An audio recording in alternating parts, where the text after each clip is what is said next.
Hello, good morning students.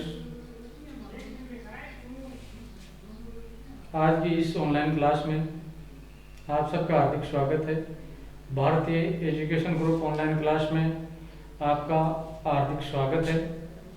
तो चलो देखो, हम अपनी निरंतरता को आगे बढ़ाते हुए आज आगे वाला टॉपिक लेते हैं, हिंदी व्याकरण।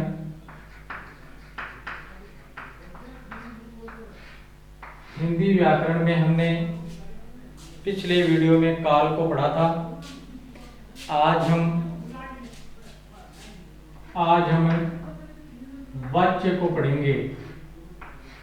वाच्य टॉपिक है, उसको पढ़ेंगे। आज हम जो अपना वाच्य टॉपिक है उसको पढ़ेंगे। तो अब देखो, सबसे पहले हमें यह पहचानना है कि वाच्य क्या होता है, और इस वाच्य की जानकारी प्राप्त करने से पहले आपको पहले वाक्य के बारे में जानकारी होनी चाहिए। वाक्य है, वाक्य किसे कहते हैं? जो शब्दों का सार्थक समूह होता है, जो शब्दों का सार्थक समूह होता है उसे वाक्य कहते हैं। शब्दों के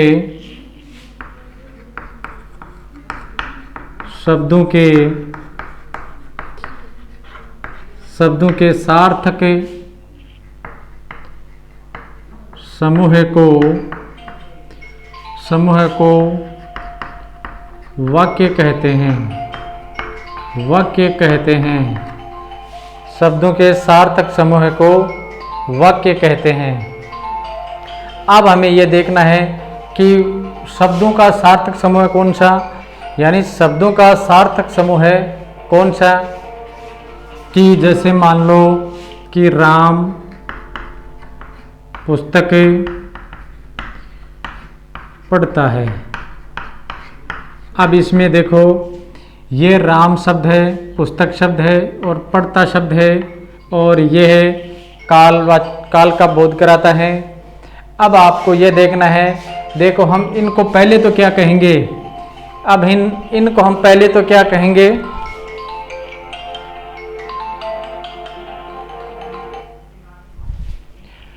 देखो हम इनको पहले तो क्या कहते हैं? शब्द कहते हैं। परंतु जब इस शब्दों को वाक्य में प्रयुक्त कर दिया जाता है, जब शब्दों को वाक्य में प्रयुक्त कर दिया जाता है तो वो सारे पद कहलाते हैं। तो वो सारे क्या कहलाते हैं? पद। जैसे ये राम शब्द है, परंतु जब इनको राम पुस्तक पढ़ता है तो ये सारे शब्द हैं, ये पद कहलाएंगे। पद कैसे? क्योंकि ये राम जो संज्ञा शब्द है, कर्ता शब्द है। अब ये जब वाक्य में प्रयुक्त कर दिया जाता है तो ये सारे पद कहलाते हैं। चलो ये बात हुई। अब वाक्य में क्या है? वाक्य में एक रचना के अनुसार वाक्य का भेद होता है, एक क्रम के अनुसार वाक्य का भेद होता है, और एक क्रिया के अनुसार वाक्य का भेद होता है। अब देखो अब जब इन वाक्य में जो क्रिया का भेद है उस वाक्य को आज पढ़ेंगे। क्रिया, ये अपने 10th क्लास में ये एक टॉपिक दिया है, और जबकि हमें ये वाक्य है जो 6 से लेकर 12वीं तक की जो हमारी व्यवहारिक व्याकरण है उसमें ये सारे टॉपिक काम में आता है। ये टॉपिक सब में काम में आता है। तो वैसे अलग से दे रखा है, ये 10th में तो अलग से दे रखा है। तो आज हम इसकी एकदम यानी गहनता से इनका अध्ययन करेंगे। तो सबसे पहले हमें क्या याद करना है? ये वाक्य का भेद होता है, और वाक्य में एक तो वाक्य का भेद एक तो होता है रचना के अनुसार। रचना के अनुसार 3 भेद होते हैं रचना के अनुसार वाक्य के। एक क्रम के अनुसार 8 भेद होते हैं। क्रम के अनुसार 8 भेद होते हैं, और एक क्रिया के अनुसार, और एक क्रिया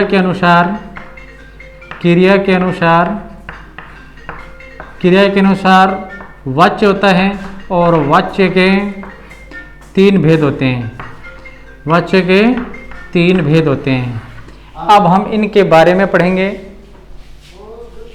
यानी क्रिया के अनुसार वाच्य हैं, वाच्य क्रिया के अनुसार वाच्य क्रिया का यानी वाक्य का भेद होता है और इनके 3 भेद होते हैं। तो हम सबसे पहले वाच्य की परिभाषा को पढ़ेंगे। हम सबसे पहले किन को पढ़ते हैं? वाच्य की परिभाषा को।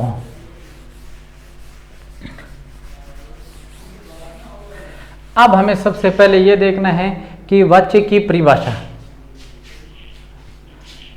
वाच्य की परिभाषा।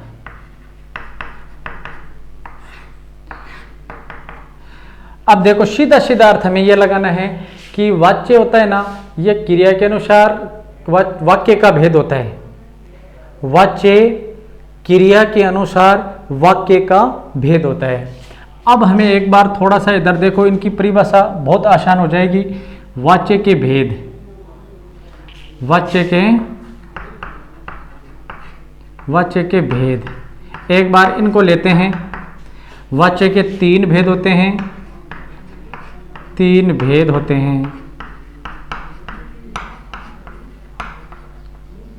3 भेद होते हैं। नंबर 1, जो कर्ता के अनुसार होता है उसको कृत्रिवाच्य बोलते हैं। यह कर्ता के अनुसार होता है। किसके अनुसार होता है? कर्ता के अनुसार, यानी कृत्रिवाच्य होता है, यह कर्ता के अनुसार होता है। फिर दूसरा है कर्मवाच्य, दूसरा है क्रमवाच्य। क्रमवाच्य है वो कर्म के अनुसार होता है, यह तो सीधा सीधा इनसे हमें पता लग जाता है। और तीसरा है भाववाच्य, ठीक है, ये भाव के अनुसार। ये 3 चीज़ हैं।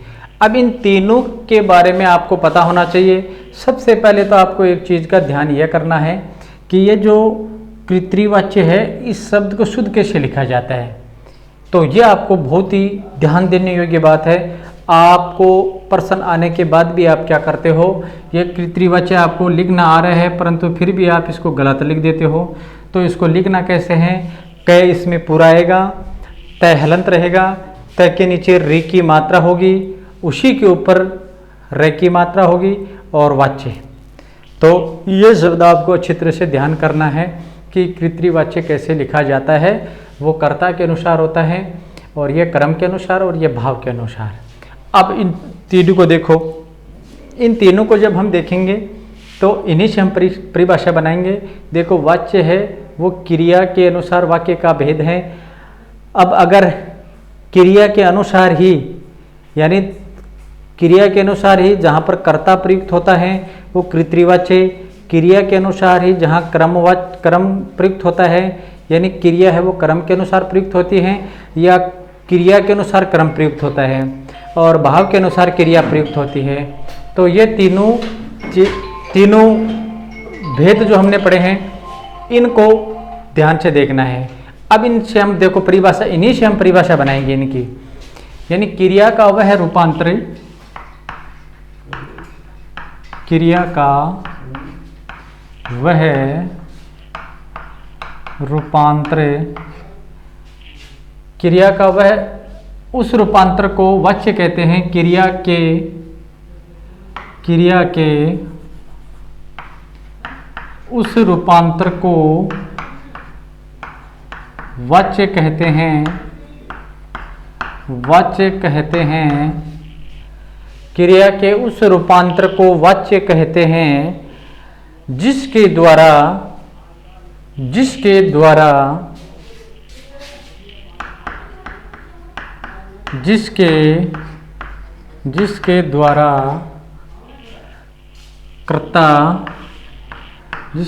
कर्ता कर्म और कर्ता क्रम और भाव की प्रधानता रहती है, जिसके द्वारा यह पता चलता है कि वाक्य में, जिसके द्वारा कर्ता क्रम और भाव में से किसकी प्रधानता रहती है, में से जिसकी प्रधानता रहती है, जिसकी प्रधानता रहती है वह वाच्य कहलाता है। यानी क्रिया का वह रूपांतर जिससे कर्ता, कर्म और भाव इन तीनों में से जिसकी प्रधानता रहती है। अब जिसकी प्रधानता कैसे रहती है भाई, उसकी प्रधानता कैसे रहती है? वो प्रधानता रहने का कारण देखो, प्रधानता रहने का कारण देखो प्रधानता हमें कैसे पता लगेगा कि हम उदाहरण लेंगे, इन सब के उदाहरण लेंगे और उदाहरणों में से क्या होगा कि जो क्रिया, जैसे मान लो जिस वाक्य में कर्ता के अनुसार क्रिया प्रयुक्त हो रही है वाक्य में, और कर्म के अनुसार क्रिया प्रयुक्त हो रही है, और भाव के अनुसार क्रिया प्रयुक्त हो रही है, तो वहां पर कौन सा होगा? कर्ता के अनुसार होगा वो कृत्रिवाच्य कहलाएगा, भाव के अनुसार, क्रम के अनुसार होगा वो क्रमवाच्य, और भाव के अनुसार क्रिया प्रयुक्त होगी वो भाववाच्य कहलाएगी। अब आपको इनकी परिभाषा के बारे में सीधी साधारण परिभाषा याद करनी है कि क्रिया का वह रूपांतरण जिसमें कर्ता, कर्म और भाव के अनुसार क्रिया प्रयुक्त होती है या क्रिया का रूप बदलता है वो वाच्य कहलाता है। ओके, अब हमें आगे देखना है, अब इनके जो वाच्य हैं, वाच्य के भेद, वाच्य के जो 3 भेद होते हैं, इन 3 भेदों को आपको देखना है कि कृत्रिवाच्य, क्रमवाच्य और भाववाच्य। तो आपको एक उदाहरण से देखो, एक उदाहरण लेते हैं। पहले उदाहरण, बहुत सारे बच्चों की ये दिक्कत रहती है कि ये जो वाच्य वाला टॉपिक है यह समझ नहीं आता है, क्योंकि इसमें क्या है, कुछ किसी व्याकरण में कुछ नियम कैसे दे रखे हैं, किस में कैसे दे रखे हैं। तो आपको मैं एक बहुत ही शॉर्ट तरीका बताऊंगा इसमें, और बहुत ही आसान तरीका, कि आपको बस 4-5 छोटी बात बताऊंगा, और छोटी बातों को आपको अच्छी तरह से ध्यान देना है। कि देखो, मैं आपको इन तीनों के एक उदाहरण लेता हूं और उदाहरणों से आपको समझाता हूं। तो सबसे पहले देखो, मैं आपको एक उदाहरण के माध्यम से समझाता हूं कि राधा ने मिठाई खाई। यह प्रश्न 10वीं बोर्ड में आया हुआ है 2018 में। अब इसी प्रश्न के माध्यम से आप समझ सकते हैं। देखो, ऐसे आपको एक उदाहरण दिया हुआ मिलेगा, और इसी उदाहरण में हमें 3 चीज़ पूछी जाएंगी। 3 बातें, यानी कौन कौन सी बातें पूछी जाएंगी? एक तो उनमें से कारक पूछा जाएगा, वाक्य में कारक कौन सा है, और वाक्य का काल कौन सा है, और वाक्य में वाच्य कौन सा है। तो बच्चों के इसको समझने में दिक्कत आती है। बाकी वो कारक की पहचान आराम से कर लेते हैं, काल की भी पहचान आराम से कर लेते हैं, परंतु वाच्य की पहचान में उन्हें दिक्कत हो जाती है। कई बार तो क्या करते हैं, जो कृत्रिवाच्य होता है उसको क्रमवाच्य में लिख देते हैं, और कई बार क्रमवाच्य होता है उसको कृत्रिवाच्य में लिख देते हैं। अब आपको इसको पहले जो मैं आपको बात बताऊं उस बात पर ध्यान देना, समझ लेना इनको। देखो, आपको सबसे पहले एक काम करना है, किसी भी बात पर नहीं जाना है, आपको सीधा सबसे पहले आपको आ जाना है कर्ता पर। यानी सबसे पहले हम कर्ता को ढूंढेंगे, और जैसे ही हमें कर्ता मिल जाता है, यानी कर्ता भी देखो कई बार क्या है, कर्ता बाद में भी आ जाता है, क्योंकि 2019 में जो प्रश्न आया था उसमें कर्ता को बाद में लिया था, यानी वो भी मैं आपको समझाऊंगा। देखो, सबसे पहले हम कर्ता को ढूंढेंगे वाक्य में कि कर्ता कौन सा है। कर्ता यानी कर्ता होता है काम करने वाला, कर्ता कौन सा होता है, काम करने वाला। अब यहाँ पर देखो, राधा है, एक ये संज्ञा शब्द है, और संज्ञा शब्द है और स्त्रीलिंग शब्द है, संज्ञा शब्द है और स्त्रीलिंग शब्द है। अब इसको हम जैसे ही इनकी पहचान कर लेंगे, और पहचान करने के बाद हम क्या आएंगे कि राधा ने मिठाई खाई, यानी इसमें खाना जो क्रिया है, खाई, ये क्रिया है।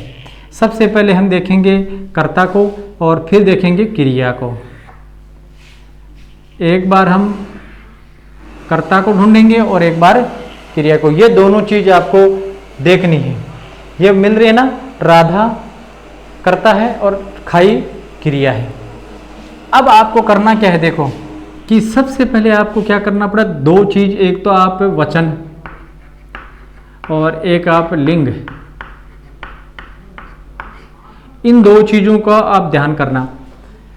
ये दो चीज आपको, सबसे पहला बिंदु तो मेरा ये रहेगा कि आप लिंग देखना कर्ता का, और फिर क्रिया का लिंग देखेंगे। अगर उसमें समानता है तो वो कृतवाच्य में आएगा। कैसे समानता, देखो कैसे, राधा है, इसका ये स्त्रीलिंग शब्द है। कौन सा शब्द है, स्त्रीलिंग शब्द है, ठीक है। अब देखो आपको करना क्या है कि राधा ने मिठाई खाई, ये क्रिया शब्द है। अब आपको सीधा सीधा एक ही काम करना है, स्त्रीलिंग शब्द है उसको पुल्लिंग शब्द में बदल दो। स्त्रीलिंग शब्द को आप किस में बदल दो, पुल्लिंग शब्द में। अब स्त्रीलिंग शब्द है, अब राधा शब्द है, ये स्त्रीलिंग शब्द है, इसका हम पुल्लिंग बनाएंगे मान लो, तो इसका मान लो कृष्ण हो जाए। क्या हो जाए इसका, कृष्ण शब्द है। कृष्ण शब्द हो गया। अब वैसा का वैसा लिख दो वाक्य को, राधा ने मिठाई खाई, यहां लिखो कृष्ण ने मिठाई खाई। यहां पर हम क्या लिखेंगे, कृष्ण ने मिठाई खाई। अब हम लिखेंगे कृष्ण ने मिठाई खाई, कृष्ण ने